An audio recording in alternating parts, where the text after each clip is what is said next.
Hello, and welcome to the first video of Pocket Logic. This video will be in the Who Will Win category. In this episode, we are finding out who would win in a fight, Harry Potter or Percy Jackson. Let's begin. Let's start with Harry. Harry is a very skilled wizard. His magical abilities, while not on the level of some of the greats, is still very skilled. He, throughout the franchise, has proven to be skilled in combat. Skilled enough, in fact, that after the Battle of Hogwarts became an Auror, which is a police officer of the Wizarding World, so again, skilled in combat with magic. There are several spells that would be useful, like Fiend Fire, a spell that produces fire that cannot be put out by any type of water, or Wingardium Leviosa, the classic charm that causes objects to levitate. With this information, Harry Potter stands a chance. Now, what about Percy Jackson?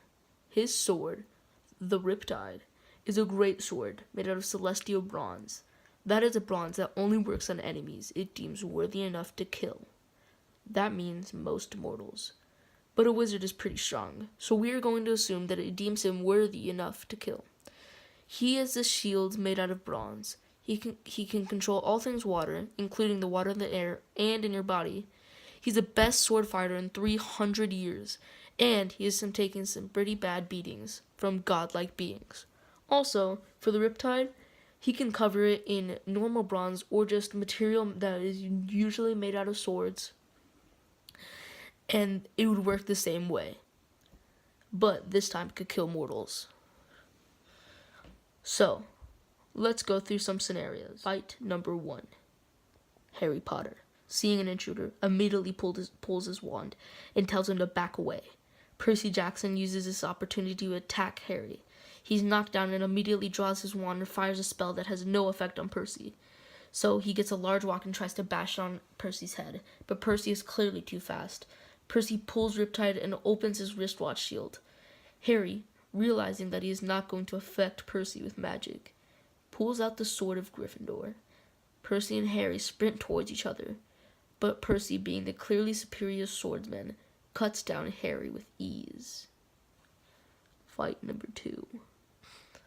Harry Potter, seeing an intruder, pulls his wand and tells him to back off, immediately sending a stupefy at him. It does nothing.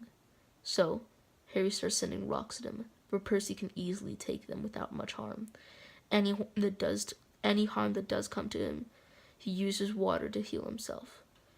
Harry Potter tries sending more rocks to buy time, but Percy uses the water already inside of Harry to take control of his body and kill him. Fight number 3. Harry Potter, seeing an intruder, immediately pulls his wand out. He throws the Expelliarmus spell at him, but it doesn't work. Percy Jackson, now charging at him, goes for an attack.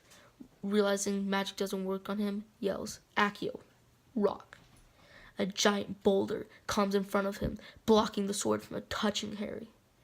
Harry, noticing objects can stop him, starts picking up rocks with Wingardium Leviosa and sending it hurling towards Percy. With so many coming at him, he can block some with his sword, but not all. A few hit him in the head, knocking him out.